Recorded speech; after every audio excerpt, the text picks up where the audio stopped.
네, 여러분, 10분인데 잘 쉬셨나요? 아마 대부분 분들이 쉬지도 못하고 AI하고 지금 시간을 보내셨을 걸로 하는데요. 제가 이 짧은 시간에 AI를 활용해서 여행 계획을 짜는데 어떻게 쓰십시오 하는 하나의 동기부여를 해드린 것 뿐이고, 자세한 부분을 여러분이 많이 이렇게 해보면 여행 말벗을 만들어서 아무 데서나 한번 얘기를 해보세요. 집에서도 해도 좋고, 산에 가셔서 해도 되고, 아무 데서나 요구하신 대로 얘는 답을 줍니다. 그런데 80% 정도만 믿으라는 얘기입니다. 여러분이 검증은 여러분이 하시는 거예요. 자, 이번 시간에는 구글과 이제 자유여행 즐기기 하는 부분입니다. 자, 구글하고 뭘 해야 될까요? 자, 구글은 가시라고 그럽니다. 미국 사람들은.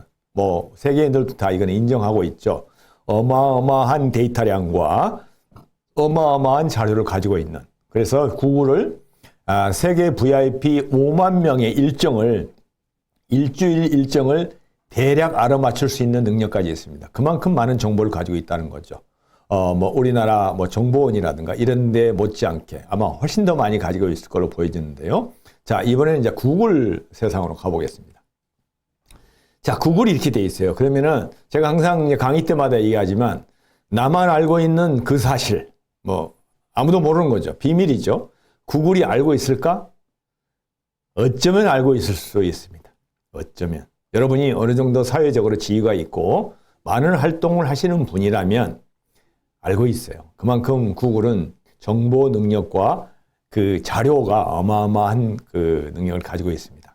자, 그래서 저는 이렇게 얘기합니다. 어차피 다 털릴 바에는 그 X와 친해져라. 그러잖아요. 어차피 내 비밀을 다 알아. 그러면 부부간에라든가 친구도 정말 내 비밀을 다 알고 있는 친구가 있으면 친해지는 게 좋죠. 적을 만들면 오히려 제 정보를 그 녀석이 가지고 다른 데다 악용을 해요. 그래서 기왕이면 그러면 이제 지금부터 구글과 친해지는 거. 자, 보겠습니다. 자, 여러분 구글을 비서실장으로 고용하십시오. 구글을 비서실장으로. 그러면 여러분이 여행을 정말 편하게 다닐 수 있습니다. 자, 구글이 나를 아는 만큼 나도 구글을 알고 싶다. 자, 한번 볼까요? 어떤 것들을 알아야 될까요? 근데 상당히 많은 것을 알아야 됩니다. 자, 이런 겁니다. 구글 맵, 유튜브, 지메일, 아까 구글 프레임 하면서 보셨죠? 그다음에 구글 어시스턴트, 구글 포터, 구글 캘린더, 구글 트랜스레이트, 구글 드라이브 이런 것들이에요. 그러면 이 중에서 여러분들이 하나하나 정복해 나가시기 바라겠습니다. 그래서 이렇게 구글에서 그룹을 만들어서 스마트폰에 이렇게 차곡차곡 저장해 두시고 활용해 보시기 바라겠습니다. 자, 구글 패밀리가 있어요. 여러분이 어느 정도는 이제 알으셔야 될 구글 패밀리는 구글 크롬, 이건 당연한 거죠. 이제는 컴퓨터 구글링을 하려면, 검색을 하려면 기본 브라우저를 크롬으로 쓰셔야 됩니다. 그건 당연한 겁니다. 크롬을 기본 브라우저로 쓰는 건 당연한 거고요. 구글 달력. 여러분 이제 캘린더가 보면은 카톡에서도 있고 또 삼성에서 갤럭시에서 제공하는 달력도 있고 그런데 저는 여행 일정 관련된 거는 구글 캘린더를 씁니다. 그러면 구글이 나를 비서기 때문에 구글이 내가 비서로 임명을 했잖아요. 그 녀석이 내 일정을 알아야 되잖아요. 모든 일정 기록을 저는 구글 달력을 이용해서 입력을 합니다. 그러면 다 이 구글이 나의 일정을 가지고 물론 정보, 개인정보 하시는데 그러면 구글 쓸 수 없어요. 그런데 그런 정도는 개인정보도 아닙니다. 다 웬만하면 알고 있어요. 그래서 구글 달력을 쓰시길 바라고요. 메일은 여행 관련 모든 예약을 하거나 정보를 교환하면 G메일을 쓰십시오. 대개 보면은 이제 우리 그 50플러스들은 옛날에 다운 메일부터 시작해서 한메일, 네이버 이런 메일을 많이 쓰고 계시죠. 물론 그거는 개인적인 어떤 관계 유지를 위해서 필요하고요. 앞으로 여행 관련된 예약을 하거나 그걸 정보를 받는 거 이런 거는 전부 G메일로 하십시오. 그러면은 구글이 여러분이 어떤 예약을 하고 어디를 가고 누구랑 어떤 회사랑 예약을 했고 계약을 했고 이런 걸 다 알게 됩니다. 일부러 알려주는 거죠. 그래야 비서로 활용하죠. 비서한테 내 비밀을 알려주면 비서를 역할을 못 하잖아요. 구글 렌즈라는 게 있어요. 이건 제가 좀 이따 팁으로 나중에 말씀드릴 수 있는데 시간이 얼마나 있을지 모르는데 여행 중에 어떤 건물이나 물체를 나타나면은 이 렌즈라는 녀석한테 물어보면 답을 해줍니다. 그 다음에 구글 플레이, 스마트폰 앱을 다운받으려면은 아까 초반에 했지만 당연히 해야 되고요. 구글 포토. 여행 사진을 저장하거나 검색하는 거를 구글 포토를 가지고 하십시오. 그러면은 여러분이 핸드폰에 가지고 있는 그 메모리 용량이 적더라도 구글 포토에도 저장할 수가 있어요. 어느 일정량까지는. 여러분이 웬만한 사진 찍는 거는 구글 포토에서 공짜로 다 해줍니다. 아주 많은 양이 아니면은, 전문가가 아니면은 구글 포토도 충분히 여러분 사진을 저장을 해놓을 수 있다는 거고요. 유튜브, 뭐, 이거는 뭐 말씀 안 드려도 이미 여러분 뭐 여행 영상이나 이런 거를 검색을 하시겠죠. 유튜브도 구글의 계열사입니다. 그 다음에 구글 드라이버. 진짜 내가 검색량이 너무 많다. 여행 정보가 막 어마무시하다. 이러면은 구글 드라이버를 쓰시면 되는데, 뭐 외장이나 마찬가지 쓰는 건데, 뭐 여기까지는 여러분 뭐 안 가셔도 될 거예요. 여행 관련된 거는 이 정도, 한 8개 정도가 좀 탑이 되지 않을까 이런 생각이 들고요. 자, 그런데 오늘은 뭐 시간도 많지 않고 이것만 알아도 여러분이 충분히 여행이 훌륭하기 때문에 구글 해외여행 3인방이 있습니다. 3인방. 제가 그 3가지를 중점적으로 오늘 말씀드리겠습니다. 자, 뭐냐면은 여러분이 해외여행 가가지고 가장 어렵고 답답하고 꼭 있으면 좋겠다 하는 것이에요. 이거를 구글이 해줍니다. 왜? 비서잖아요, 이제부터. 오늘부터는 여러분 구글을 당신의 비서로 삼으라고 그랬잖아요. 친해지세요. 어차피 얘는 다 알아요, 여러분에 대해서. 자, 구글 어시스턴트. 이거는 우리가 챗 GPT 앞저 시간에서 챗 GPT하고 코파일럿, 빙에서 나온 마이크로소프트사의 AI를 써봤잖아요.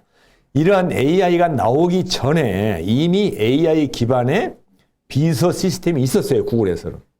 물론 이제 어시스턴트와 좀 더 다른 제민이라는 유료화 버전을 AI, 생성형 AI를 구글에서 만들었습니다만은 음성 명령으로 여행 정보를 검색한다든가 일정을 바꾼다든가 캘린더에 내 일정이 뭐가 있는지 물어보는 거는 구글 어시스턴트로 다 됩니다. 그래서 요즘 고급 차량에는, 요즘 나오는 고급 차량에는 전부 구글 어시스턴트가 내장되어 있어요. 그래서 켜고 그 디스플레이에다가 말만 하면 다 알려줍니다. 내가 오늘 갈 곳이 어디야? 그러면 쫙 나옵니다. 그런 식으로. 그게 바로 구글 어시스턴트라는 비서가 한 명 있습니다. 먼저 그걸 말씀드리고요. 두 번째는 구글 맵스, 구글 지도. 여러분이 여행지 가서 어디가 여행지가 있는지, 어디를 어떻게 찾아가야 되는지, 자동차를 몰고 가든, 뭐 버스와 기차를 타든, 안 그러면 걸어서 가든, 목적지를 찾아가는 거. 여러분이 지금 한국에서 쓰고 있는 네이버 지도나 뭐죠? 카카오 맵 같은 거 같은 겁니다. 근데 이거 구글 지도는 세계를 다 통틀어서 하기 때문에 구글 지도만 가지면 다 됩니다. 그다음에 세 번째는 외국 사람 만나서 대화를 해야 되는데 영어도 안 되지. 아까 지난번 시간에 영어를 못 해가지고 자유여행을 못 가겠다 하신 분들이 있죠. 제가 뭐라고 그랬죠? 구글 트랜스레이터로 하면 가능하다고 그랬죠. 그거에 대한 거. 이 3가지를 말씀을 드려보겠습니다. 그래서 이번에 이제 앱이나 그 번역기는 4가지인데요. 이거는 지금 다운로드 안 받으셔도 돼요. 그래서 뭐 이미 받아놓으신 분은 저를 팔로우하시고 이미 뭐 요거를 제가 그 PC 버전이나 안 그러면은 어떻게 운용하는 방법을 알려드릴 테니까 이거는 뭐 AI가 좀 달라요. 챗봇이 아니기 때문에. 챗봇은 뭐라고 그랬죠? 말로 컴퓨터에게 말을 해서 말을 듣도록 하는 건데 이 중에서 구글 어시스턴트만 말로 해서 다 됩니다. 하지만 나머지는 여러분이 직접 타치를 해서 해야 되기 때문에 이거는 직접 지금 안 가르쳐도 되는데 요 4가지에 대해서 오늘 말씀을 드리겠습니다. 자, 구글 어시스턴트.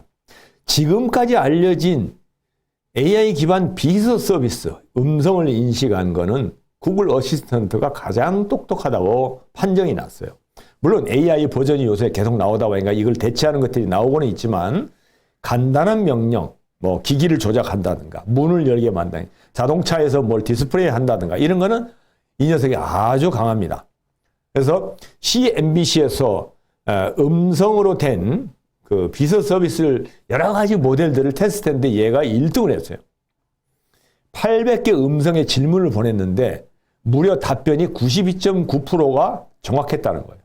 어떻게 보면은 아까 말씀드린 챗 GPT 80%보다도 더 높죠. 그게 뭐냐면 이건 구글의 파워라는 거예요. 구글이 그만큼 많은 자료를 가지고 있다는 거고요.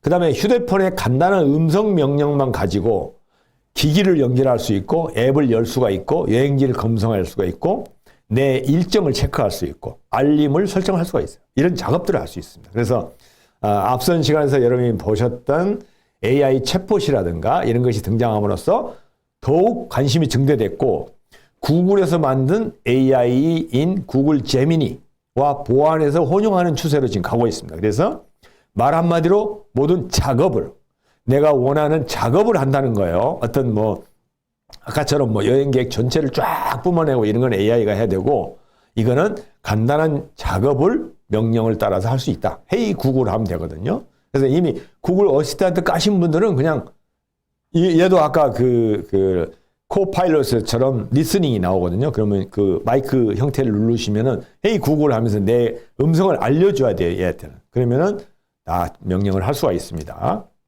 자, 어떻게 하는지 한번 볼까요? 자, 이 구글 어시스턴트를 혹시 깔으신 분들은 한번 열어보세요. 근데 아마 시간이 부족해서 제가 진행을 해볼게요. 구글 어시스턴트도 마찬가지입니다. 플레이 스토어에서 다운을 받으시면 돼요, 앱을. 그러면 이렇게 나옵니다. 안녕하세요, 한경표님. 저는 다양한 일을 도와드리는, 이게 이 일을 도와드리는 거예요. 구글 어시스턴트입니다. 자주 쓰이는 기능들을 소개해 드릴게요. 해놓고 다음과 같습니다. 셀카 찍어줘. 이런 것도 하면은 스마트폰에서 셀카가 열리기도 합니다. 그다음에 오늘 내 스케줄 알려줘. 이걸 저는 많이 쓰는데요. 자, 보세요. 그럼 여기 밑에 마이크라는 게 있죠. 마이크 모양이 있죠. 맨 밑에. 그걸 누르고 제가 내 일정을 알려줘. 그랬더니 어제 물어본 거예요. 내일 일정을 알려줘 했더니 구글 캘린더에서 확인해 보겠습니다 하더니 2월 27일 성북 50%에서 강의가 2시에서 4시까지 있습니다. 알려줘요. 말로 다 해줘요. 사실 여기 제가 말로 안 풀어서 그렇지 말로 다 이게 저 밑에 있는 마이크 표시를 누르고 하면은 이렇게 해줍니다. 그래서 이런 거를 핸드폰에다 장착해 놓으면은 나는 그냥 핸드폰만 켜고 있으면 이 어시스턴트 해가지고 내일 일정 뭐야 그러면 얘가 다 알려줘요. 비서잖아요. 부를 필요도 없어요. 비서를 문 밖에 있는 비서를 부를 필요도 없이 이 녀석한테 내일 일정을 구글 캘린더에 이미 다 일정을 올려놓으면 내일 내 일정이 뭐지? 눌러볼 필요 없습니다. 알려줍니다. 이렇게 말로 다 해주고 글씨로도 써주고 감 잡히시죠? 그 다음에 또 한 가지 말로 아까 했던 거 계속합니다. 미국 국립공원 여행지 알려줘. 미국 국립공원을 여행하고 싶은데 뭐가 있을까? 그러면은 얘가 구글이나 이런 자료를 쭉 뒤져가지고 10 Amazing National Park in the USA 이렇게 나오잖아요. 미국 내에 10개의 대단한 아주 놀라운 국립공원 10개를 알려주겠다고 쭉 나와요. 말로 하라면 말로 다 합니다. 말로. 네. 그냥 시키면 지가 다 해요. 얼마나 좋습니까? 그러니까 여행지 가셔서 뭐 막 찾고 뭐 네이버 뒤지시고 뭐 유튜브 켜지 마시고 이 녀석한테 물어보면 돼요. 그냥. 바쁘잖아요. 뭐 버스 안에서 물을 수도 있고 심지어는 비행기 안에서 물어봐도 얘기를 합니다. 자, 그 다음에 자, 서울시 성북 50% 센터 인기 강의를 좀 알려줘. 내가 이렇게 물어봤어요. 어제 해놓은 거예요. 다. 서울시 50% 성북 50% 센터의 50세대의 인생 상담. 뭐라고 나왔어요? 인생 재설계 교육, 사회공헌 활동, 커뮤니티 활동을 지원합니다. 해가지고 수강 신청하는 그거에 나와요. 얼마나 좋습니까? 그죠? 여러분 뭐 성북 50% 센터에 들어가서 또 막 뒤지고 이래야 되잖아요. 이 녀석한테 하면은 바로 연결을 시켜줘요. 네. 자, 그 다음에 트래블 그레이의 작가인 한경표, 그때 표자를 못 알아먹었나 봐요. 저를 물어본 거예요. 트래블 그레이 작가, 제 책이 트래블 그레이잖아요. 그거에 대한 작가 한경표를 알려줘 했더니 내가 올렸던 동영상들, 뭐 북 라이브, 북토크 하면서 올렸던 것들이 쫙 나오는 거예요. 기가 막히잖아요. 그러니까 여러분 유튜브를 뒤져도 마찬가지예요. 유튜브 뭐 저 켜고 뭐 할 필요 없고 이 구글 어시스턴트 켜가지고 예를 들면은 성북 50% 센터에서 강의한 AI와 예를 뭐 그렇게 제가 안 해봤습니다. 한번 해보세요. 이제 이게 업로드 되면은 나올 것 같은데 AI와 구글에 관련된 강의 한경표 작가의 강의 틀어줘. 그러면 이게 나온다니까요. 네, 이제 아시겠죠? 이게 구글 어시스턴트입니다. 그러니까 이런 거는 간단한 작업을 쉽게 아주 여행지에서 핸드폰이나 이런 걸 켜지 않고 PC 같은 걸 안 켜고도 알 수 있는 이런 작업을 할 수 있다. 비서를 두고 가라는 거죠. 자, 그 다음에 구글 맵. 이거는 정말 해야 됩니다. 구글 맵만 있으면요, 안 가는 곳이 없습니다. 자, 여기 제가 했지만 세상에 어느 곳이나 찾아갈 수 있어. 아직 우리나라는 내비게이션이 안 됩니다. 지도는 돼요. 아직. 왜냐하면 우리나라하고 구글 맵을 안 쓰는 나라가 우리나라, 중국, 북한이었어요. 근데 우리나라가 2년 전에 겨우 2022년에 우리나라 당국에서 구글 지도에 우리나라 그 자료를 줬어요. 근데 이미 구글은 그 자료보다 더 디테일한 걸 가지고 있었어요. 그런데 우리가 허가를 안 해주다 보니까 안 쓰고 있었던 거죠. 그래서 이제 걔네들은 찾아가기, 그러니까 네이버 지도를 이렇게 찾기 하잖아요. 그 정도는 지금 지도를 그려주는데 내비게이션을 아직 못 만들었어요. 지금 만들고 있어요. 그래서 곧 우리나라도 이제 구글 지도로. 그래서 세계의 외국 여행객들이 한국에 와서 다 좋은데 한 가지 불만이 뭐냐면 구글 지도로 내비게이션을 못 쓴다는 것이 가장 불만입니다. 그러니까 우리 수준은 뭐예요? 북한이나 중국 수준으로 보는 거예요. 이 부분은. 근데 이제 우리가 그거를 탈피할 시기가 왔습니다.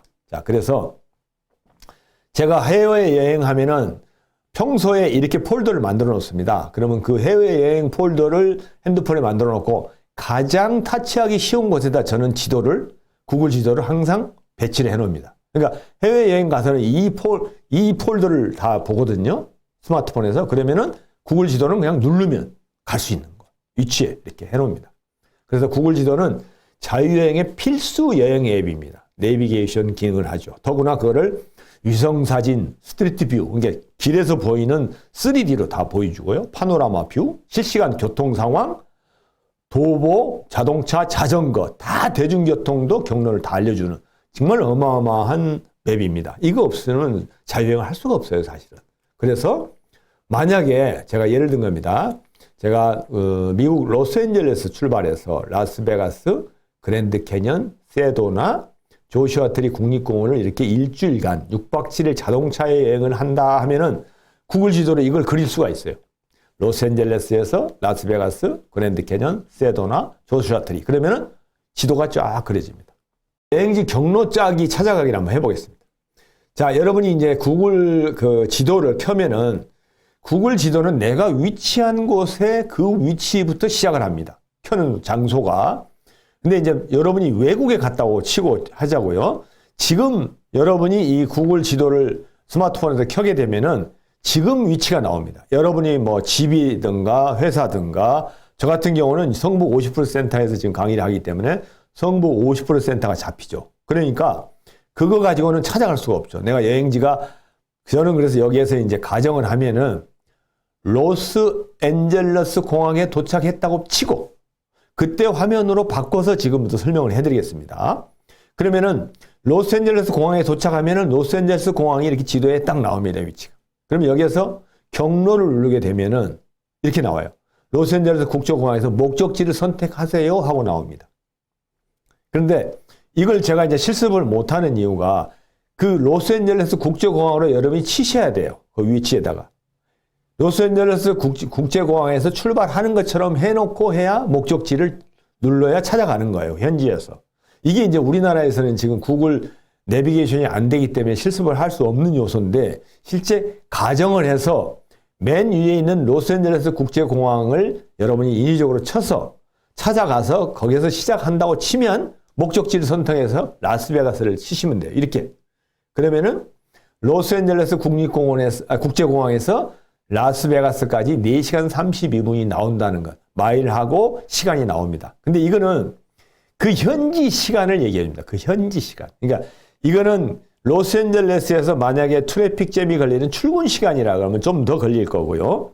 출근 시간이 아니고 밤에 간다 그러면은 시간이 단축될 수도 있습니다. 그래서 그렇지만 실제 거리는 변함이 없죠. 그리고 자기가 가야 될 루트를 다 이렇게 알려줍니다. 그 다음에 이거를 다시 화살표 위에 있는 걸 하면은 지금 위치가 위로 가고 다음 목적지를 칠 수가 있습니다. 그러니까 로스앤젤레스 국제공항에서 라스베가스로 갔다가 다시 그랜드 캐년으로 가는 걸로 한번 치는 거예요. 그러면은 라스베가스에서 그랜드 캐년으로 가는 길이 나옵니다. 이걸 계속 연결해서 할 수 있고요. 그 다음에 각각 띄어서 볼 수도 있습니다. 그래서 맞습니다. 카카오 맵이나 네이버 앱에서 하는 거하고 비슷합니다. 그런데 이 위치를 구글 맵은 현지 위치 중에서도 외국을 가지고 실습을 할 수가 없는 상황이다 보니까 제가 인위적으로 이렇게 만들어서 지금 말씀을 드리는 거예요. 여러분도 그렇게 해볼 수가 있어요. 네, 지금 그렇게 하면 됩니다. 그러니까 맨 윗줄에는 지금 출발하는 지역을 쓰고 그다음에 그 바로 밑에 줄에는 목적지에는 가서 도착할 곳을 치면 됩니다. 네. 자, 그다음에 맨 우쪽에 스마트폰 위에 점 3개가 이렇게 세로로 되어 있는 거 있죠. 그걸 누르면은 경로 옵션이 나와요. 경로 옵션은 뭐냐면은 미국은 되게 서부 지역은 유료 도로가 그렇게 많지 않아요. 개인의 땅이라든가 아니면 특정 어떤 경치가 좋거나 이런 데를 돈을 받기 위해서 하는 데 말고는 톨게이트가 없습니다. 서부 지역은 다 공짜입니다. 그래서 프리 하이웨이라고 그래요. 프리 하이웨이. 돈을 안 낸다는 거죠. 얼마나 좋습니까? 미국 서부 여행은 돈 들 일이 없어요. 우리처럼 뭐 좀 가더라도 뭐 톨게이트에서 뭐 표 끊어야 되고 돈 내고 이게 아닙니다. 그러면 그 중에도 유료 도로가 있을 수 있잖아요. 그럼 내가 유료 도로를 안 가겠다. 옵션에서 유료, 무료를 선택할 수 있습니다. 그 다음에 경유지를 추가하겠다. 아까 말씀드린 대로 로스앤젤레스에서 라스베가스를 거쳐서 그랜드 캐니언에서 또 다른 데로 간다 그러면 경유지 추가에 있는 위치를 누르시고 하면 되고요. 그 다음에 이게 이제 경로를 공유할 수 있어요. 그러니까 2분, 3분 이렇게 만약에 여행을 같이 한다. 차가 뭐 2대, 3대 이렇게 간다 그러면은 그분한테 놀랍게도 우리나라 카톡 정말 대단합니다. 미국 가서도 제가 실험을 해봤는데요. 카톡으로 공유를 할 수 있어요. 그러니까 내가 이렇게 해서 오늘은 라스베가스에서 그랜드 캐니언 갈 텐데 이 루트로 갈 거야. 이걸 내가 갈 테니 따라와 하고 보내잖아요. 그러면 카톡에서 그걸 그대로 받아서 실행할 수가 있습니다. 그 다음에 이제 맨 밑에 보면 미리 보기가 있어요. 그럼 미리 보기를 가기 전에 누르면은 이 여행 루트가 쭉 나타납니다. 뭐 이 정도는 할 수 있겠죠? 네. 이건 꼭 하셔야 됩니다. 그 다음에 그 목적지가 있는 곳에 보면은 시간이 나오죠. 지금 한 거는 자동차를 세팅해서 한 겁니다. 그렇지만 거기에 전철, 지하철 표시가 있는 건 대중교통이고요. 버스도 됩니다. 도보, 사람 뭐 이렇게 막대기를 짚고 있는 모습이 지금 도보로 가는 거고요. 맨 오른쪽에 있는 건 자전거를 뜻합니다. 상단에 지금 3번째 칸에 있는 걸 보여주는 겁니다. 그래서 대중교통, 도보, 자전거도 그냥 켜고 가시면 됩니다. 자, 그래서 전체 여행 경로 짝이 예를 들면은 아까 말씀드린 대로 LA 공항에서 라스베가스 그랜드 캐니언을 거쳐서 일주일간 여행을 한다 그러면은 기본 경로를 이렇게 구글맵으로 그려볼 수가 있어요. 그러면은 거기에 경유지를 추가한다든가 잠을 어디서 잘 건가 여행 계획을 짤 때 숙박지를 결정해야 되겠죠. 자, 그럼 한번 해볼게요. 자, LA 공항에서 1박을 만약에 뭐 잠깐 구경도 하고 LA에서 뭐 볼 일도 보고 코리아타운에서 설렁탕도 좀 먹어보고 해서 1박을 하고 그 다음날 라스베가스로 간다. 그러면 라스베가스까지 가는데 아까 4시간 반 걸린다고 그랬죠. 4시간 반 동안 줄곧 가느니 뭐 좀 구경해보고 싶어 중간에. 그러면 모하비 사막이라는 데가 있어요. 물론 사막이기 때문에 한번 들어가려면 시간을 많이 잡고 들어가긴 해야 되는데 하여튼 중간 경유지에 모하비 사막이 있어서 잠깐 들어갔다 나올 수도 있습니다. 이렇게 경유지를 이제 파란색으로 제가 표시를 했는데요. 모하비 사막을 들렸다 갈 수도 있다. 이런 얘기고요. 그 다음에 라스베가스에서 그랜드 캐니언에서 세도나까지 간다 그러면은 라스베가스에서 그랜드 캐니언 가는 데만 해도 4시간 반 이상 걸립니다. 그러면 그 가운데 후보댐이 있어요. 여러분 후보댐 뭐 너무나 잘 아시겠죠. 어마무시한 뉴딜 정책의 그 루스벨트 대통령이 했던 엄청난 이 서부 지역 전체 전기를 거의 다 공급하는 그런 어마무시한 그 댐이죠. 그걸 중간에 거쳐갈 수 있어요. 그래서 그랜드 캐니언까지 4시간 반, 5시간이 지루하다 그러면 중간 경유지를 이렇게 넣을 수가 있고요. 그래서 그랜드 캐니언에 1박, 그 다음에 거기에서 다시 갔던 길로 쭉 돌아오는 거는 멍청한 짓입니다. 저는 항상 그 반대 방향으로 이게 항상 기술을 틀거든요. 그러면은 그랜드 캐니언에서 약 1시간 내지 1시간 10분 정도 거리에 있는 세도나라는 유명한, 아실 거예요. 잠깐 그림 조금만 보여줬습니다만은 뭐 기가 제일 센 곳. 그래서 볼텍스라는 길을 받으러 가는 사람이 여기를 가는데 경치도 너무 아름다워요. 그래서 세도나를 들렸다가 밑으로 도는 거죠. 그래서 17번 도로를 따라서 밑으로 경유지를 해서 피닉스를 거친다든가 피닉스도 엄청나게 아름다운 그 아리조나에 있는 도시거든요. 거기서 뭐 점심을 먹고 오는 길에 피닉스에서 LA 공항까지 오는 데만 해도 7시간, 8시간이 걸립니다. 그러니까 거기에 중간에 조슈아 트리 국립공원이라고 정말 특이하게 생긴 선인장 트리가 있는데요. 너무 아름답습니다. 그래서 거기에서 하룻밤을 자고 LA로 와서 출국한다. 이런 식으로. 그러니까 즉 큰 테마 기본 경로를 정해놓고 구글 맵을 찾아서 경유지를 정하고 거리나 여러 가지 구경할 그 양을 봐서 숙박지를 결정하는 걸 이렇게 기본 경로를 짤 수 있다는 겁니다. 해보시면 금방 할 수 있습니다. 자, 그 다음에 제가 이제 이 구글 맵을 이용해서 작년에 3개월간 미국 서부 국립공원 캠핑 로드트립을 했습니다. 샌프란시스코에 출발해서 이런 루트로 여행을 했는데요.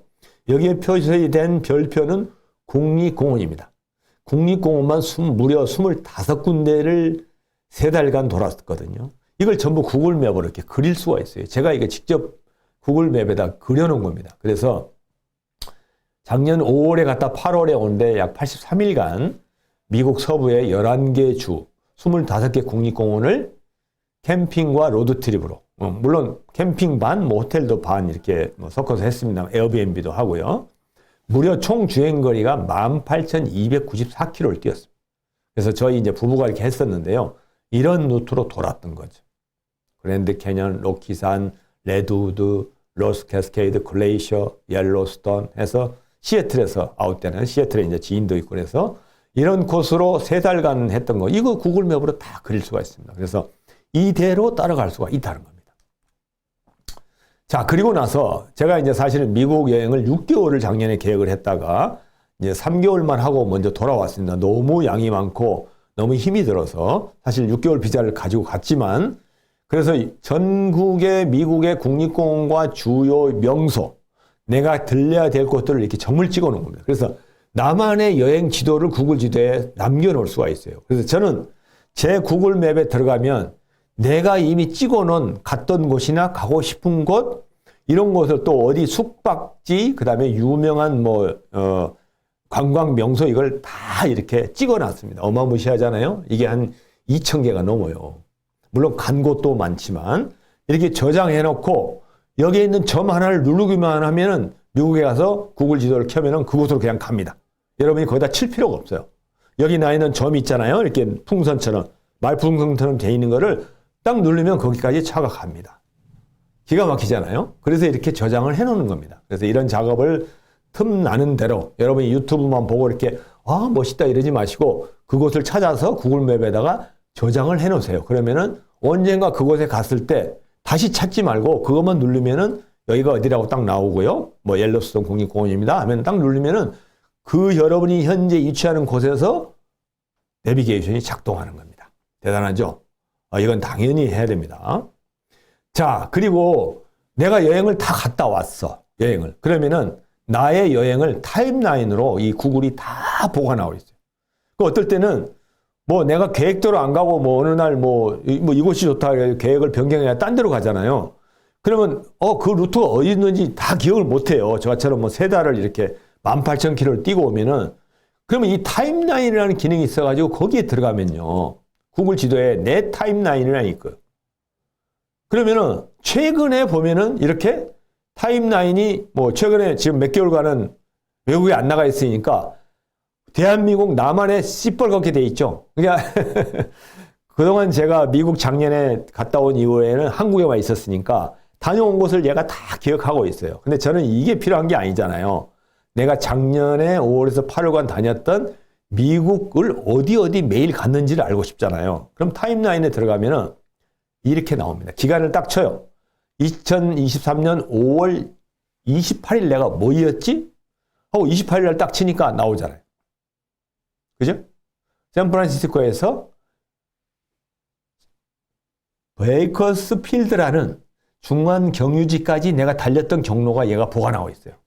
작년 5월 28일 날 내가 이 경로로 갔는데 출발을 오클랜드 공항에서 했다는 거 하면서 그때 렌트카를 빌렸거든요. 그 렌트카까지 딱 나오잖아요. 그죠? 그리고 쭉 어떤 드라이브를 타고 어떤 경로로 여기까지 갔다. 중간에 피나클 국립공원에 들렸다 하는 게 다 나오는 거예요. 이런 타임라인을 가지고 내 여행을 전부 팔로우를 할 수가 있고 이걸 가지고 여행 일지도 쓸 수 있고 이런 겁니다. 그래서 내가 다녀온 기록도 다 알 수가 있기 때문에 구글 맵은 자유여행에서는 필수적인 가장 중요한 겁니다. 자, 그냥 번역기. 자, 외국인 만나서 영어를 못해서 자유여행 못 가겠다? 이것만 있으면 가능합니다. 제가 보장합니다. 저희 집사람 영어 잘 못하는데요. 지난주에도 말씀드렸죠. 구글 번역기는 저보다 더 잘 써요. 얼마나 편리한지 한번 볼게요. 이거는 전 세계 104개 언어를 통번역해 주는 겁니다. 세계 최고입니다. 문자로도 할 수 있고 책도 해석을 해주고 말로 다 됩니다. 다만 우리가 낯설고 두려워서 못 쓰는 거예요. 그런데 외국인들은 이미 익숙해 있어요. 이들은 해외 여행객이 워낙 많이 오고 자기도 여행을 많이 다니기 때문에 그 나라 말을 다 쓸 수가 없잖아요. 심지어 외국 여행객들이 우리나라 와서 이걸로 한국어를 많이 합니다. 우리가 쓸 줄 몰라서 안 쓰기 때문에. 자, 통번역기 어떻게 볼까요? 자, 이렇게 도착 언어가 있어요. 누르면은 이걸 다 아주 실행을 못 하겠습니다만은 집에서 해보세요. 도착 언어라는 게 내 언어를 그 나라 그 현지 언어를 얘기한 겁니다. 여기 보면 뭐 갈라시아어, 과라니아어, 뭐 구자라트어, 그리스어 있는데 뭐 이게 무슨 얘기냐면은 아마존에 있는 대부족들 언어예요. 그다음에 남미에 있는 부족 이름. 그것까지 번역을 해준다는 거예요. 그러면 그리스, 네덜란드 이제 우리 알만한 게 나오죠. 그러니까 103개 국가 거를 하다 보니까 이렇게 많은 거를 저장하고 있습니다. 자, 거기에서 제가 크로아티아를 갔을 때 직접 썼거든요. 한국말로 안녕하세요 그러면 크로아티아로 여기에도 보면은 이 마이크 모양이 있죠. 비슷합니다. 대부분 이런 그 앱들은 마이크 모양을 누르고 크로아티아를 모르니까 안녕하세요 하고 하면은 즈드라보 하고 그 나라 말로 합니다. 그러면 그거를 그 상대방에 보여드리면 됩니다. 너무 좋아해요. 그 나라 말로 하기 때문에. 그래서 이렇게 나타나는 거고요. 그 오른쪽에 조그마한 마이크 표시가 있죠. 그걸 누르면은 이 말이 나옵니다. 그 현지 말로 즈드라보 하고 나오거든요. 그래서 물론 이미 볼륨이 커져 있으면 그 상대방이 알아듣게 되고요. 내가 만약에 저 말을 하고 싶다 그러면은 저 있는 마이크 표시를 스피커 모습을 누르면 그 나라 말을 내가 귀에 익힐 수가 있죠. 그러면 그 말로 하는 거죠. 그리고 대화를 할 수 있어요. 대화 버튼을 누르면 이렇게 한쪽에는 한국말, 한쪽에는 크로아티아어가 동시에 나옵니다. 그러면 공유도 할 수 있고요. 여기 나와 있는 마이크를 내가 누르면 한국말, 저쪽에 있는 크로아티아인이 오른쪽 걸 누르면 크로아티아 말로 해서 서로 대화를 자유롭게 할 수가 있는 그런 기능입니다. 아주 좋습니다. 굉장히 번역률이 높고요. 그 다음에 이 부분은 카메라로 만약에 이제 갔는데 안내판이 안내 책자가 크로아티아 말로 되어 있는 게 있었어요. 영어도 다 떨어지고 한국말도 없고 그러면은 그 안내 책자를 카메라를 대가지고 찍습니다. 단어를 사진 찍어요. 그래서 이렇게 딱 보면은 이게 파일로 저장이 됩니다. 여러분 클립보드에. 그럼 그거를 딱 띄워서 이렇게 번역 텍스트에다가 번역 홈으로 옮겨서 전체를 누르면은 한국어로 다 번역이 돼요. 그럼 이게 적잖아요. 그럼 확대를 하면은 이렇게 나타납니다. 두브로브니크시, 크로아티아 최남단 절벽과 아드리아의 연안에 위치하고 있다. 안내서가 쭉 나와요. 이렇게 나오는데 못 알 얘기가 있어요. 그래서 외국어로 된 안내서도 이렇게 해서 보시면 충분히 번역을 할 수 있다. 이렇게 생각했습니다. 그 다음에 하나는 이렇게 이제 구글 트랜스레이트를 간단히 설명을 드리고요. 이건 아마 웬만한 사람 다 써보셨을 거예요. 근데 우리나라 한국형 통번역기가 있다고 그랬죠. 파파고입니다. 근데 이거는 14개 국가 언어만 통번역합니다. 우리나라가 되게 많이 이제 접하는 나라인데 우리나라 걸 빼면 13개가 되겠죠. 보면 이렇게 나타나요. 이거는 조금 다릅니다. 화면을 보면은 파파고에 보면은 한글과 영어로 한다고 하면 번역할 내용을 입력하세요. 그러면 거기에다가 직접 자기가 말로 쓰는 겁니다. 메시지로 쓸 수가 있는 거고요. 그 다음에 음성이라든가 대화, 아까 같이 구글 트랜스레이터처럼 대화도 할 수 있고 이미지로도 할 수 있고 카메라로 찍어서 할 수 있습니다. 그래서 그런 기능은 유사합니다. 그러면 음성으로 한다 그러면 이렇게 하세요. 자, 한국어로 해서 안녕하세요 그러면 헬로가 나오죠. 그럼 거기에도 스피커 모양을 누르면은 그 단어가 말로 나오고 이 파파고의 장점은 단어까지 이렇게 해석을 다 해주는 사전이 나옵니다. 사전이.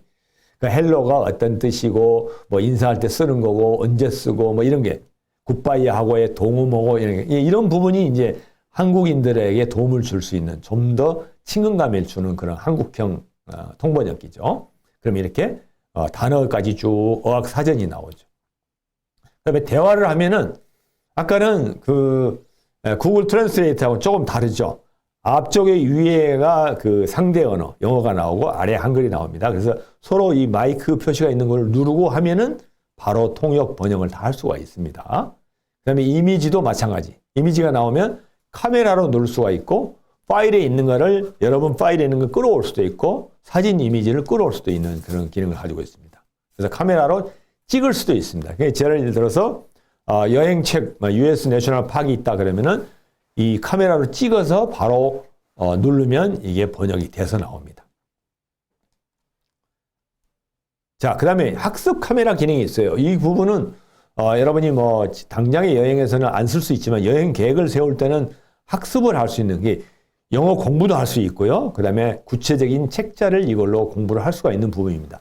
왼쪽에 산 모양이 있죠. 거기에 있는 파일을 이렇게 눌러서 할 수가 있습니다. 그러면은 Discovered USA National Park이라는 어떤 책에 있는 자료를 내가 파일로 넣어놓은 거를 만약에 공부하고 싶다 그러면 이거를 불러들여서 이렇게 비치고 선택을 하게 되면은 이렇게 뜹니다. 여기에 있는 사전들에 대한 해석을 문장별로 이렇게 나눠서 미국 국립공원을 찾아보세요. 62개 국립공원은 미국 전역에 퍼져 있는 걸작입니다. 자연의 예술성 이렇게 다 문장별로 얘는 번역을 해주는 게 특징입니다. 이게 영문, 한문, 영문, 한글 이렇게 그런 게 이제 파파고가 구글하고 다른 점이고요. 그다음에 이미 들어있는 내 파일, 핸드폰에 있는 파일을 끌어들여서도 이렇게 설명을 다 우리가 볼 수가 있습니다. 그래서 노트로 저장된 거를 저장해서 볼 수가 있고요. 노트에서 저장을 해서 내가 다시 불러서 공부도 할 수 있는 이런 기능도 있다 하는 걸 말씀드리겠습니다. 자, 그 다음에 이제 이렇게 해서 구글 번역기하고 파파고를 쓰는 방법을 말씀드렸고요. 이제 이번에는 세부 일정표를 만드는 걸 간단히 말씀드리겠습니다. 여행 계획 세우기에서 마지막 단계인데요. 트래블 아이티너리라고 그랬죠. 우리가 일정표가 있어야 매일 뭘 하는지를 알 수 있잖아요. 그거를 만드는 건데 여행 계획서는 저는 이렇게 만듭니다. 책자식으로 바인더식으로 제가 만들어서 여행 장소, 기간, 예산, 그다음에 뭐 일정, 여행 코스, 경로, 교통편 이런 거 다 예약 정보, 여행지 정보, 주요 행사, 현지인과의 만남, 뭐 플랜 B까지 이렇게 다 쓰거든요. 그런 거를 여행 계획서를 만들었어요. 근데 이것만 가지고는 안 되잖아요.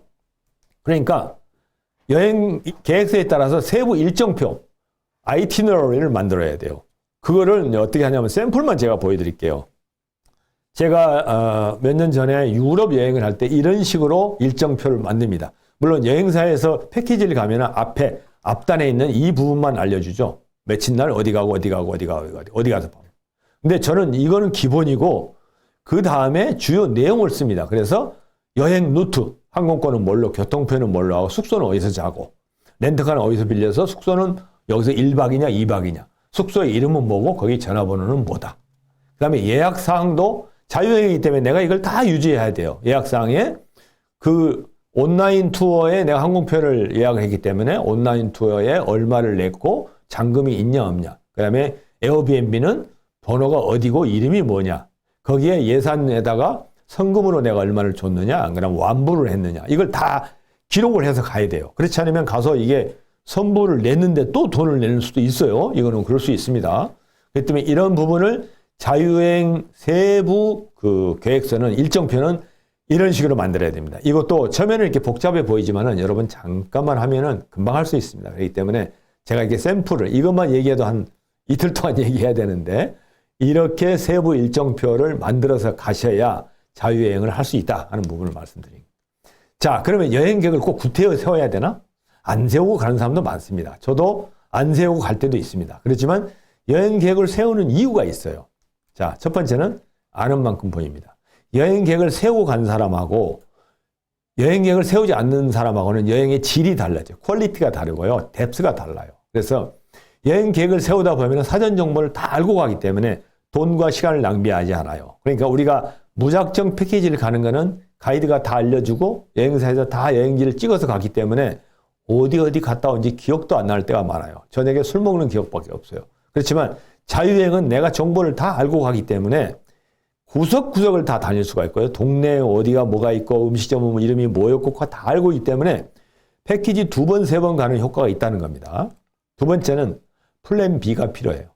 갑자기 요즘은요, 천재지변이 많이 발생합니다. 뭐 여러 가지 기상이변 때문에도 있지만 여러 가지 불안한 요소들이 해외여행 가면 많이 있습니다. 특히 자유여행을 가면은 혼자 위험에 빠질 수도 있어요. 그래서 여러 가지 일정이 변경될 수가 있기 때문에 이런 위기 상황에 대비하는 것에 위해서는 플랜 B까지 계획을 해야만이 우리가 안전하게 돌아올 수 있다는 겁니다. 제일 중요한 거, 무사히 귀국하기입니다. 우리가 여행을 가서 여행지 가서 사고 나서 죽거나 병 걸리면 안 되잖아요. 우리에게 남은 여정이 더 길어요. 여러분에게 남은 여정이 몇십 년이 남아 있는데 자유여행 가서 이상하게 되면 안 되잖아요. 그래서 무사히 귀국하기 위해서. 그래서 다음에 돌아온 더 삶을 위해서 여행 계획을 세우는 거고요. 그렇지만 저는 항상 여행은 계획대로만 하지 않습니다. 그렇기 때문에 여러분은 계획은 세우되 이러한 것을 장점이 많이 있기 때문에 또 그만큼 많이 알고 가기 위해서 여행 계획을 세우는 겁니다. 그래서 여러분도 꼭 이런 습관을 들였으면 좋겠습니다. 네, 이렇게 해서 이제 오늘 강의는 마무리하고요. 질문이 있을지 모르겠습니다. 뭐 이제 출석하시는 분도 있네요. 죄송합니다. 끝난 상황인데요. 혹시 질문 있으시면은 한 몇 분 정도 남았는데 댓글로 달아주시면 지금까지 말씀하신 것에 대해서 제가 답변을 드리도록 하겠습니다. 자, 그 다음에 질문이 들어왔네요. 정성님. 용돈 많이 가지고 가면 위험하니 현지 ATM 찾는 방법과 인출 방법 부탁합니다. 용돈을 많이 가져가실 필요는 없고요. ATM 쓰는 것도 저는 사실 잘 찬성하지 않습니다. ATM도 여러분 카드를 복사하는 나쁜 녀석들이 있고요. ATM이 카드를 먹어버린 녀석도 있습니다. 뭐 다는 아닌데 그래서 가능하면 ATM을 찾으려면은 그 나라의 은행에 가세요. 그게 제일 좋은 방법입니다. 안전합니다. 아니면 여행 안내센터 같은 데 있잖아요. 여러분이 가면은 각 여행지라든가 안 그러면 뭐 국립공원 같은 데 가면은 비지터 센터 이런 데 있잖아요. 그런 데 있는 ATM은 절대 안전합니다. 그렇기 때문에 가능하면 여행 안내소라든가 가능하면 은행이 있으면 은행에 가서 찾은 게 가장 좋고요. 안 그러면 뭐 이렇게 외화 바꾸는 곳이 있잖아요. 그 안전한 곳을 확인하고 하시는 게 가장 좋은 방법입니다. 그래서 ATM에서 찾는 카드는 캐시카드밖에 안 된다는 거 아시죠? 신용카드로는 돈을 찾을 수가 없습니다. 그래서 캐시카드를 꼭 가져가시고 요즘은 트래블 월렛이라는 뭐 그 얘기하면 또 길어지는데 트래블 월렛이라는 그러니까 내가 일정에게 외화를 바꿔서 그 계좌에 넣어놓으면 외화 계좌에 그 카드를 트래블 월렛 카드를 가져가면 그 카드 계좌에 있는 돈만 찾았을 수 있는 아주 좋은 캐시카드가 나왔어요. 그리고 다시 부족하면은 내 메인 계좌에서 옮겨 넣을 수도 있고 얼마가 썼는지 만약에 이거를 도난을 당하더라도 내가 넣어놓은 캐시 외에는 도난을 당하지 않고 바로 정지도 실 수 있고 하는 게 있어요. 그래서 현지에서는 저는 ATM을 잘 안 쓰고요. 트래블 월렛 같은 거 씁니다. 참고가 됐을까요? 그 다음에 갑자기 일정 변경하고 귀국한 경우 대처하신 방법 알려주세요. 지금 시간이 좀 걸리는데요. 제가 작년 같은 경우 미국에 6개월 여행을 갔다고 그랬잖아요. 그런데 너무 길고 천재지변도 많고 또 피곤하기도 하고 또 현지 우리 한국에 와서 할 일이 또 갑자기 생겨서 3개월만 하고 올 때 되게 보면 항공권에 대한 교체를 해야 됩니다. 항공권을 그죠? 그러면은 제가 8월 달에 돌아와야 되기 때문에 완전 성수기였어요. 완전 성수기에 항공권을 바꾸는 일이 굉장히 쉽지 않았습니다. 그래서 만약에 그런 경우를 대비하신다 그러면은 여행사를 통해서 얻는 것보다는 저는 항공사에 직접 티켓팅을 하라고 권하고 싶습니다. 저는 다행히 하나투어를 통해서 제가 여행 항공권을 끊었거든요. 그러다 보니까 하나투어에 아는 지인이 있어가지고 전화로 부탁을 해서 쉽게 바꿀 수가 있었는데 만약에 그 여행사를 통해서 티켓팅을 해서 항공권을 바꾸려면은 그 여행사가 항공권만을 취급하지 않아요. 그러니까 뭐 온라인으로 답을 달아라, 거기에 온라인 채널에 들어와서 질문을 보내면 내가 알려주겠다 이러다 보면은 안 되는 수도 있고요. 여러분이 보낸 이메일을 안 볼 수도 있어요. 그렇기 때문에 만약에 중간에 내가 돌아올 가능성이 있다. 한 2달 여행으로 갔는데 한 달 만에 올 수도 있다 그러면은 가능하면 항공사에서 직접 티켓팅을 하세요. 그럼 항공사는 공항에 가면 다 있잖아요. 그리고 항공사는 티켓팅이 주 업무이기 때문에 항공권이 바로 고객센터에 가면은 바로 바꿀 수가 있습니다. 그런 부분은 그렇게 하는 게 좋을 것 같습니다. 그다음에 현지 화폐는 트래블 월렛 카드 사용 추천합니다. 예, 맞습니다. 트래블 월렛의 또 장점이 또 뭐냐면은 엔화, 달러, 유로화는 수수료가 없어요. 그러니까 그냥 내가 넣어놓은 그 현지화를 그대로 쓰는 겁니다. 대개 ATM이라든가 현지 가서 환전을 하게 되면 수수료가 붙잖아요. 그런데 이거는 엔화, 달러, 유로화는 수수료가 없다. 그걸 추천하고요. 호주 여행 일정표 참고할 수 있을까요? 호주 여행에 대한 부분은 지금 여기서 제가 말씀드린 적 없는데요. 아까 말씀드린 그 일정표 말씀하시는군요. 그는 유럽 아드리아해 일주할 때 일정표인데요. 그 일부 한 페이지만 제가 올렸을 뿐입니다. 그 일정표가 여러 장이 됩니다. 그는 이제 유럽 여행입니다. 그래서 다행히 호주 거는 아니고요. 죄송합니다. 나중에 혹시 연락이 되면은 제가 호주 옛날 여행했던 것도 있긴 있는데 아주 옛날 거라서 참고가 될지 모르겠습니다. 그 다음에 마지막에 각 나라 렌트카 이용 시 속지 않는 좋은 방법 부탁합니다. 속지 않는다는 게 뭔 말씀인지 모르겠네요. 렌트카 이용 시 속지 않는다. 뭐 어디 가서 속으셨나?